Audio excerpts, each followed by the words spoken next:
What is up, you guys? We are back for episode 3. We know we took a massive hiatus, but we're back. We're in it. To be quite honest, things just got a little crazy. I think with launch, everything was super exciting. And just because you haven't heard from us doesn't mean we haven't been busy behind the scenes. And today we're very excited and humbled and just privileged to be with our girl, Jasmine Porter. Pew, pew, pew. So, man, it's like to introduce Jasmine is like, how much time do we have? She really is such an incredible human, and she's done a lot in her life, and she is continuing to do a lot. So just to give you the cliff notes, if you will, she is one beautiful human, but she is a yogi. She is an entrepreneur. She also has her own retreats that she runs. And those are the highlights. Of course, she is a daughter, a new aunt, a fabulous friend, and all around just does a lot on the daily. The way our lives kind of aligned is, I think this is a beautiful thing that social media does for us, is I actually have been following Jasmine for a minute and been really inspired about what she's been up to in the community. And when we launched We Thrive Society, our retreat, I said, I really want to incorporate her in a more meaningful way and introduce her to our audience and bring her in to lead some really powerful sessions that I know is in your niche. And so we'll get into that. But yeah, I mean, I'm just excited to be back. It's definitely been a wild couple of months. And how have you been doing? How are you? Right now, I'm really, really well. I came out of just a kind of heavy space. I think the pandemic just caught up at a certain point, because I think at some point, especially like being in the wellness industry, it's like you're locked and loaded and ready to help everybody else with their stuff, and then it was kind of like this abrupt thing of like, oh, it's affecting all of us. Yep. So taking some time to really let myself be in that and be in that space and come out in a healthy way and use the tools that I have to get myself out of that. And I'm just now coming to a space where I feel ready to get back into it. It's interesting that you say that, because I can definitely relate. We naturally, when you are a leader and or when you are a facilitator of other people's growth, you naturally like, people constantly like, well, do you use your tools on yourself, and how has it impacted your life? And I'm sitting here thinking, well, shit. They just turned the whole table on me. But the reality is we give a lot. And so I will say, just to segue into the retreat that we had you a part of, I gave back as much as I was. That was an interesting moment for me. And Erika, I'd love for you to chime in with this. That was an interesting moment for me because I got super vulnerable during that retreat, and opened up in ways that I haven't opened up in a long time, specifically to women that don't, like, I'm not as connected to, right? But that's what I think is so beautiful about the retreat, which we'll get into. I gave back to myself in those moments, which I thought was really unique because I also was putting it on and facilitating. So the power of sitting back and being a part of something, which you allowed me to do and be, was really incredible. I would love for you to share what you led, like what kind of was your sessions and how you saw it as a completely neutral party coming into a space where you really were, outsourced to come in and do these sessions. But I guess, what did you feel like you got out of it for yourself as well? So to answer the first question, what I do in these private events is group soul coaching. So soul coaching is a combination of my degree, my formal education is in psychology, and then intuitive coaching, the things that I've learned throughout my practice, throughout my training of yoga, the mentors that I've had, the books that I've read, the work that I've done on myself, all comes together for those sessions. So it's just really an opportunity where I'm probing and leading. I come in kind of with an intention, so we work together to figure out what that was going to be with the retreat, what your focus was and what you wanted them to experience or have the space to explore. So we went through that. and just giving people the opportunity to be heard and to get feedback, and for me to ask them the questions that they can ask themselves so they can help themselves. Yes. But you made a huge point of like being the facilitator and getting something out of it. I feel like one, leading with vulnerability and like me doing the work in the space and it just being us doing this together, yes, is giving the other leaders in the room permission to do it, and it brings you to just a really human space with the people that you're with. Yeah. So yeah, there was moments where I cried while we were talking. I know. Sharing, like, yeah. I'm all about like this is just us doing it together. Like Sure. I'm just sharing the practices that I have. Yeah. You know? I definitely, I love that about you specifically. I know going into doing retreats, for me at least, I'm a doer and I like to do everything myself. And so taking a step back and choosing to have you as a facilitator, I definitely think that changed the game for us. Like being able to take a step back, be in that space, but also watching you do the work with us, I think was super motivating, and also allowed the other women to feel like they could be vulnerable too. Like it's different when you have a teacher who says, well, 2 + 2 is 4 and they're not doing it with you. And I think you opening yourself up to the entire group allowed for them to reciprocate that as well. And so I think for me at least, I mean, I didn't expect to cry as much as I did, but yeah. because you know, I'm behind the scenes and I'm making things happen. But like the moments that I was able to sit down and do the sessions with everyone, that's I think what made us feel like this is worth it. Like this is why we're doing what we're doing. I think we can all agree, just in general, that the reason behind us launching retreats, right? Because we do that. That's what we're in the business of doing now. Is because a lot of connection has been lost between people. And it's interesting because the IRL, in real life, in case anyone's like, what is that freaking acronym I'm seeing everywhere? I mean, I had to look it up. I'm just going to say, I was what is IRL? What is IRL? I did. I was like, I'm missing something here. But then I got it, and I was like, oh, it makes sense. But the reality is that it's almost become more challenging for people to have genuine conversations, ask each other about one another, see if there's true connection, because people have made it, the social media world and the internet has made it so easy for people to sit behind a screen. I mean, even so far as like the OG dating life doesn't even exist anymore for people. Like it's just get out your app, see who's close, and let's see if we can hang out. Like in not to dog on the power of the social media and the internet, because it has created massive opportunity and reach, which is what I love about it. But I would say my number one reason I don't love it and why it frustrates me is there's a lot of unrealistic things out there, and people are stepping away from creating true, genuine connections in real life. So this is, for example, a beautiful use of social media, because I followed you, we connected in real life, and I brought you into a business. We're doing real things, and I want to see more of that from people. And I'd love to hear your take on that, because you know, you have a beautiful influence on socials. I don't know if you've ever ran into this, but I have met people that I thought were going to be like incredible, and I was like, wow, I follow you for these reasons. You're super inspirational, you're super motivational. But then you meet them in real life and you're like, I'm a bit confused. I'm a bit confused, because we are not this is not what you sold to me. And so that also creates frustration, right? I mean, what do you think?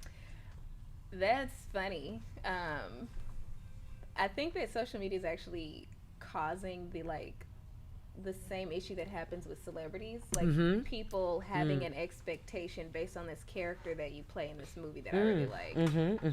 A lot of social media is a time to be a character for people. Social media, people have to remember, like, it's playing an interesting role on just our psychology and our development, because now you have a place where thousands of people can't agree with you, even if you are being toxic, even if you're being immature, even if you're being rude, wrong. You're gonna get support that says, Keep "This it is up. funny, keep it up," or "We're following," or "We're liking," or "We're sharing this all the time." So people are getting confused about how they're showing up. So who you're meeting, it's really hard to gauge what's authentic and what's not. But I think the best thing we can do is to release expectations. Yeah. And just meet people for the first time when you meet them, regardless of how you felt about them on social media. But it's been interesting too. I'll also say that whenever I express a personal opinion about something, it's wildly interesting to me how people feel comfortable reaching out to be like, I can't believe that you would say that, or that you think that I thought, or I've been following you for so long, specifically about COVID. Sure. And it's mind blowing to me that they've made an assessment of who I am as an entire person because they like so much of my yoga content. Sure. So it's a lot of like distortion there, but I know what you mean. Like there's definitely been people that I've met where it was different than what I feel on social media. But the best thing we can do is just let people be who they are. And I think that you know, what I love about going back into, you know, our first retreat's coming up, and it's like we're super, super excited coming up. Second. Oh my gosh. Well, I guess I meant first of 2022. Yes, it's kind of, let me rephrase that. The first one of the year, because we plan on doing several this year. What day is it at this point?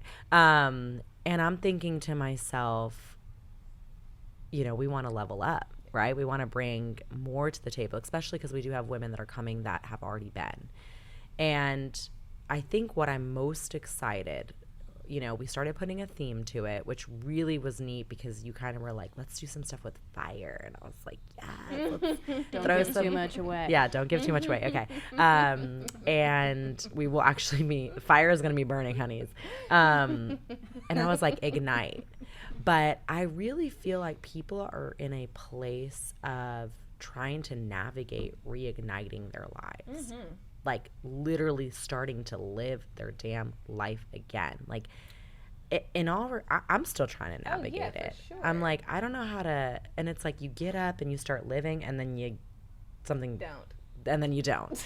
And then you get reminded, wait a minute, yeah, you thought COVID was over, and then look at what's happened. I've literally gotten like 4 text messages this week of friends who have COVID. It's a topic that we're not about to talk about for sure, but it's part of our world now, you know, and so I think what is really exciting about the retreat more than anything is the connection building that we're going to provide. I mean, the itinerary is phenomenal. The space is beautiful. The experience is remarkable. But without all that, at the root, the ability for a group of women who don't know each other to come together and celebrate one another, get vulnerable in front of one another. Yeah. Like, where does that happen except for in retreat? I mean, I don't know anywhere I can go and just like sit around a table with 20 women and just cry and also be like laughing, but also be like celebrating, but also be like, are we best friends in such a short period of time? And that's what we got to see. Like I remember everyone's entering night 1 and everyone's like, ooh, I don't know, what are we doing here? But by night 2, everyone was like, I felt like we were a family, and that was so cool. And when we started opening that session, it was. By the way, Jazz, you know this, but you're a fan favorite, right? Like, we got reviews. They were like Jasmine Porter, amazing. Really? Oh yeah, people loved you. 100%. Yeah, it was such great. It was such great, and you know, I think what I love about what we're up to is. I could have sat there and done all of it because I've lived some life. I have started several businesses. I've done all that. But it is very important to me and Erika, I think you would agree, that I don't want it to be the Jenny or Erika show. No. I want to celebrate and bring in women like yourself who can Masters give of their more. craft. Yeah, masters of their craft that can give more to these women, because that's huge. that's how we grow, right? Like, that's how we expand. I think when you think that you can do everything on your own, or you think that you got what it takes, because I do know people like that, there's only so far that you can do everything on your own. Like, for you to, I think the most successful people that I have encountered, they hire the right people at To the do right their- time to do the right job that's going to keep growing them. And I think I came to that realization like maybe like 2 or 3 years ago, because there was a moment where I was like, I'm going to do it all. You know, like, I can do it all. It's hard to do it all. It's too. first of all, Exhausting. it's exhausting. And honestly, you're spending time doing something that you could partner, collaborate with someone who that's what they do. And so for anyone listening out there, I mean, if you feel like you've been in a position where you just are trying to do it all, lean into people or find the support that can help you do better, more efficient. I'm excited about the Ignite theme. What are you wanting to ignite this year? What excites you? What is something that Jasmine Porter is igniting this year? I am igniting new dreams. I feel like I have accomplished so much, specifically in the last 2 years, like my big goals. And now I'm in a space of like, now what? You are speaking to my existence right now. And it's so interesting because like you're not taught to keep dreaming as you get older. Once you're past like 25, I guess, like you're supposed to be in it, find the thing you're going to retire from. But what we do is constantly creating. We're constantly innovating. We're entrepreneurs. We're building. We're growing. So it's not like this job we grow with. So I'm giving myself permission to create space for me to feel creative. I'm kind of detoxing from being influenced from media because that has also stifled my creativity. So I need to be with myself and just like, what's my next big dream? And let me make that happen. Because I'm great at like, if I have a goal and a dream, I'm like, boom.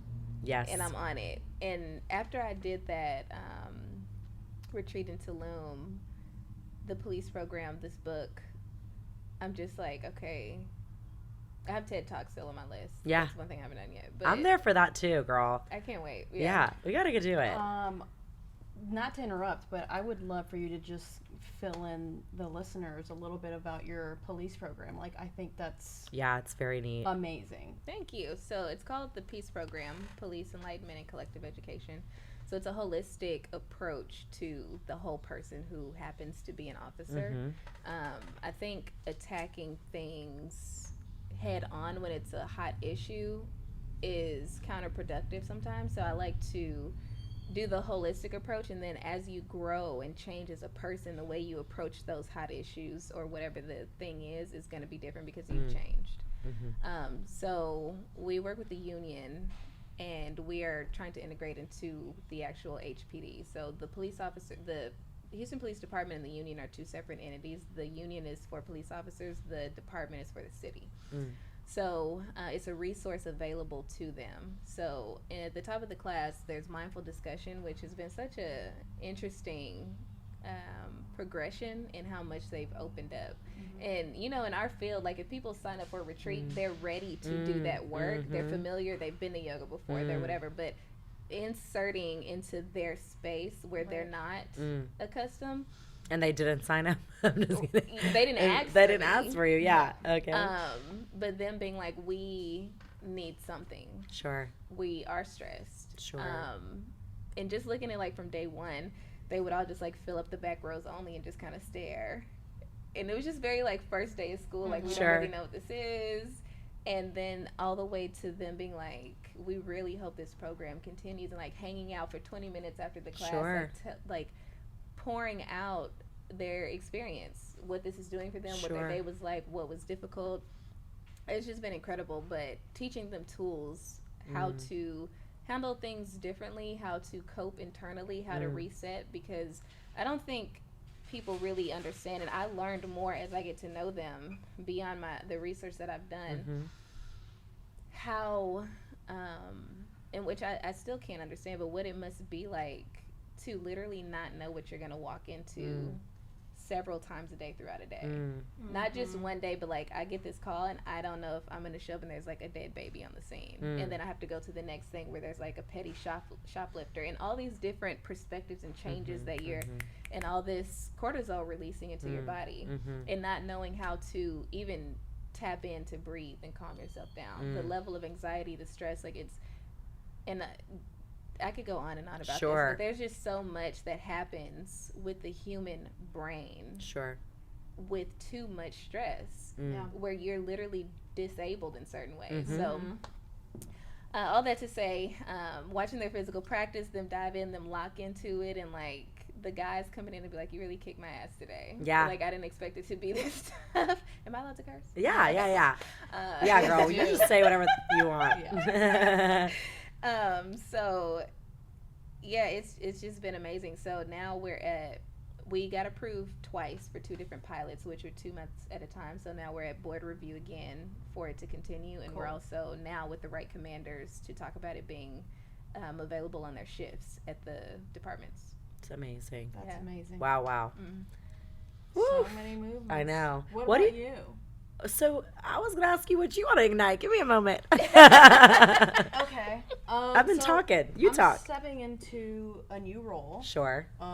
With work, and what's most important for me is I'm taking on a leadership role. So I want to ignite the leader in me. Like, people tell me, "Oh, you're a leader," or you know how to manage people, but I've never practiced. Like, I've never done it in practice.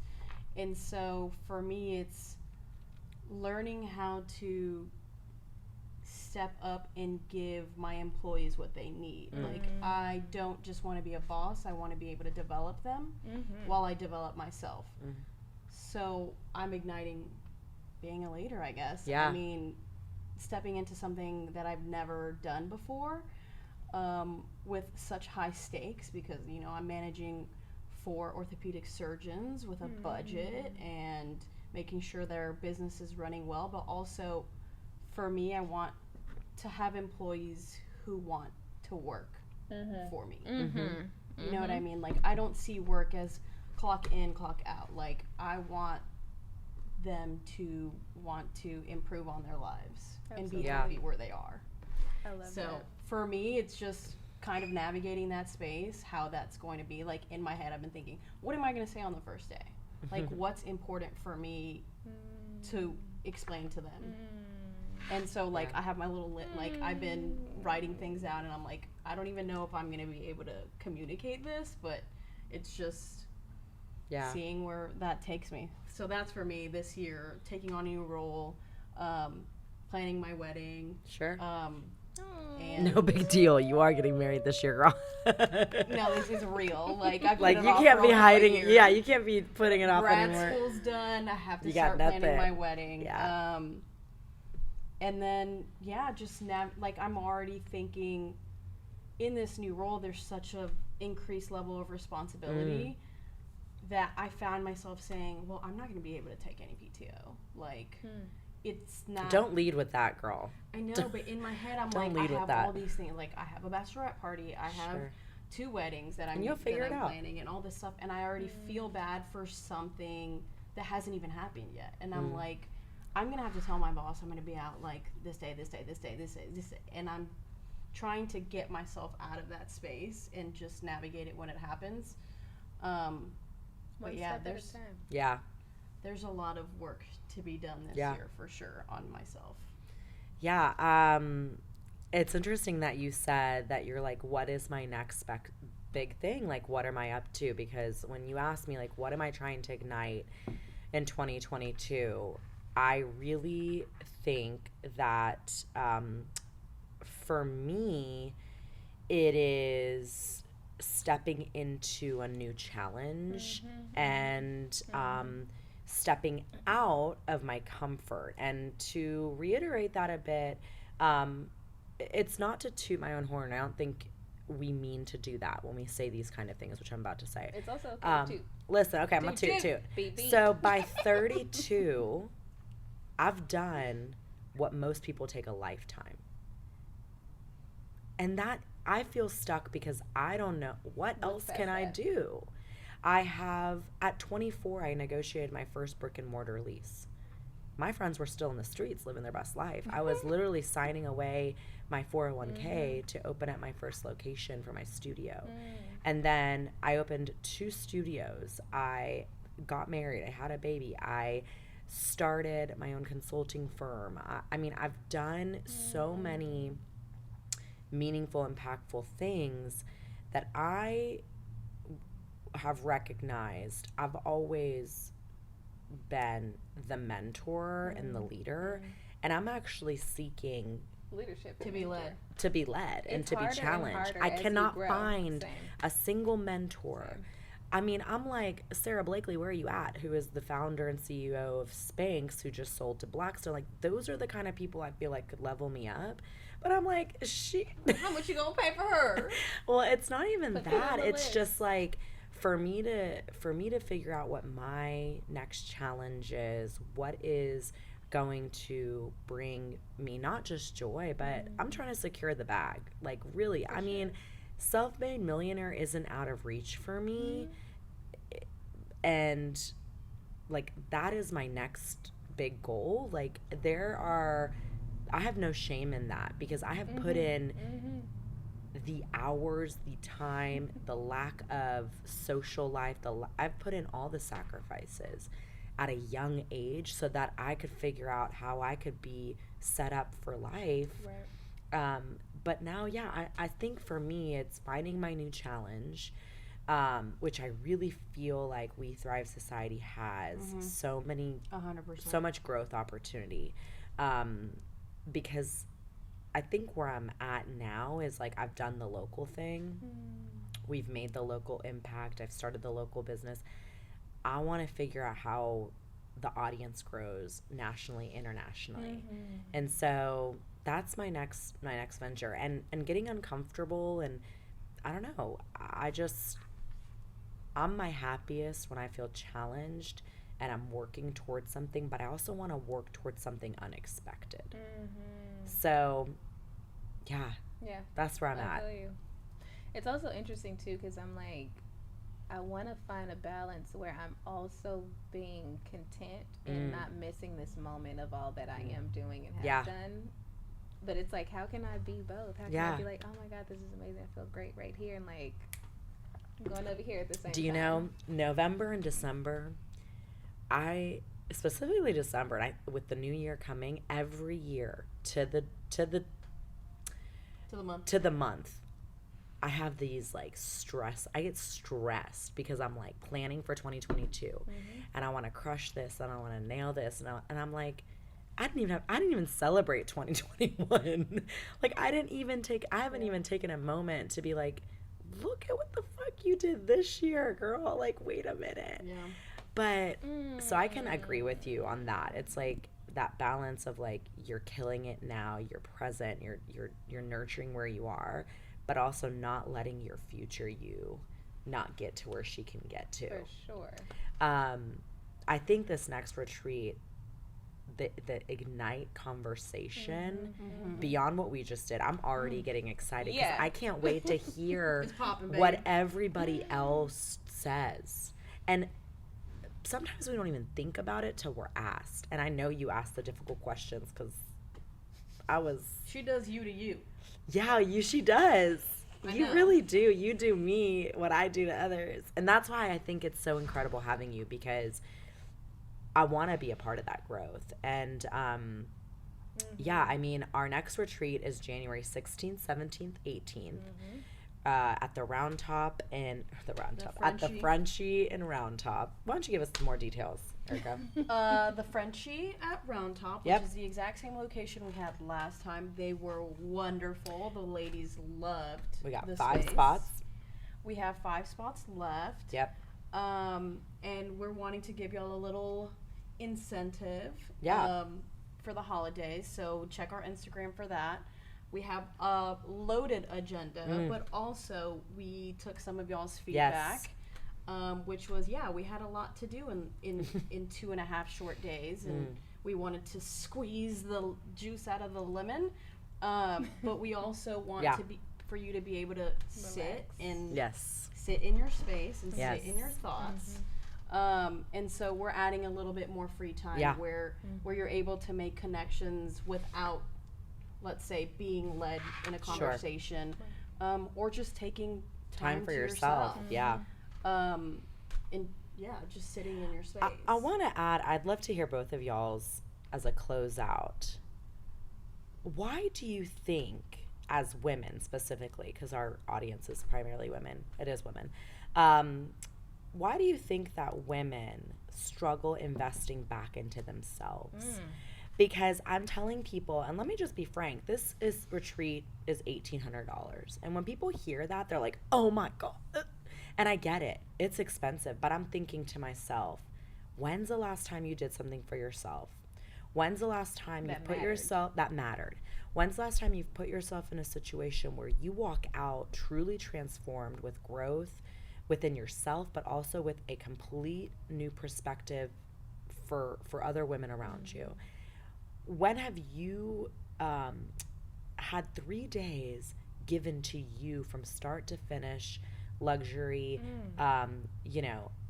beautiful culinary experiences, just phenomenal growth workshops? If you answer never to all of those, which I myself would answer never to all of those, which is why I started the retreat. But then, if you think about someone going out for a weekend, or buying a new Gucci bag, right? Like, y'all be doing the same thing, but none of it's do anything back for you.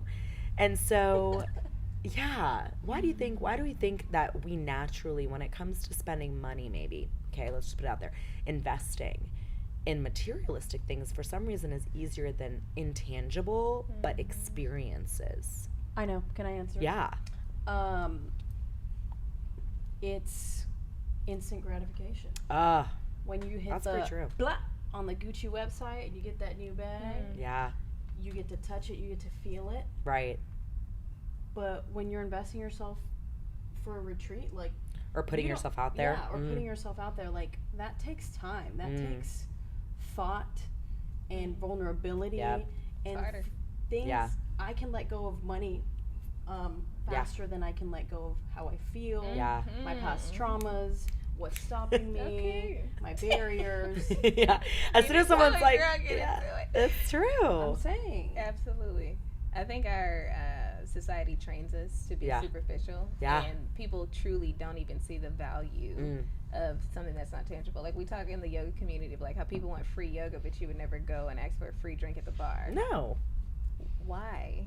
Like, this yoga class is actually 1,000 times better for you than a glass of alcohol. But women, we're taught to just bear it all, push through it, be mom, be wife, be all these different hats, and just exhaust yourself. And we are so resilient, but to the point of, like, having strokes and having health issues and infertility and all these things, and you don't realize until it's too late. So and no one else, and everyone else doesn't realize till it's too late.